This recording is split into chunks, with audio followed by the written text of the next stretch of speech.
Parlok baro namar jong kajing saprang jong knyang jing pang COVID-19 kadang yai teng hakari ke jong ngi baka perthai shitulup ka district magistrate jong kari bhoi district nongpo sashiwat kala panjari ya night curfew ha ka district barok away nadu menta ka shitarik ujun r1000 arpo hadu ka khatsantrik ujun r1000 arpo nadu kopor nyobuje min met hadu ndrubuje min step manla kasngi Khnang bandupla bante la kam ya ka jing saprang jong kane ka jing pangklam ha ka district bat ka jala jongi kane ka order kan amtre ka mi ki sipai medical team pharmacy police fire service MEECL NEPCO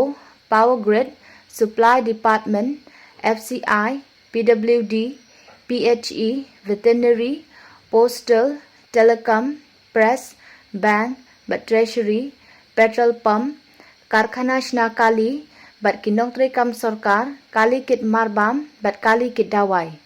कुंबा जुले कि काली कमाई किन हापन यो या कि स्टिकर ना का office DTO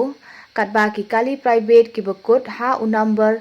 not are Sao नरियो बट फ्रा किन याद हा कि स्ंगी नंगकोंग स्ंगी बालांग बट स्ंगी थोदें बट कि काली कि बकुट हा उ नंबर इवे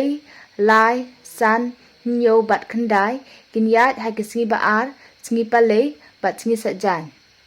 onom sha banyat kali ha kisngi ublay ha ka ju ko por ka district magistrate kala panjari ka section 144 CRPC nadu ka shitarik ujun r1000 arpo hadu ka khatsantrik ujun r1000 arpo nadu ko por ndrubuje min step hadu nyobuje janmet manla kasngi padakane kalamana ya kayat kayeng jong kibriu shabar ka district badjala ka jingilum briu ka jingpelong yo ka jaka khayi ki cinema hall jaka jingi gymnasium bar theater hotel restaurant ki dukan sha batja light no ki bishudi jasong ki dukan khap snyu ki beauty parlor ki dukan ki bomday padi marbam ki tent shop jaka hikai bat school jaka maneblay panmi she ki jaka patba khlem dadeng mas panbya pathar pandi duma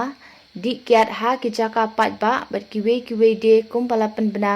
nakapor shakapor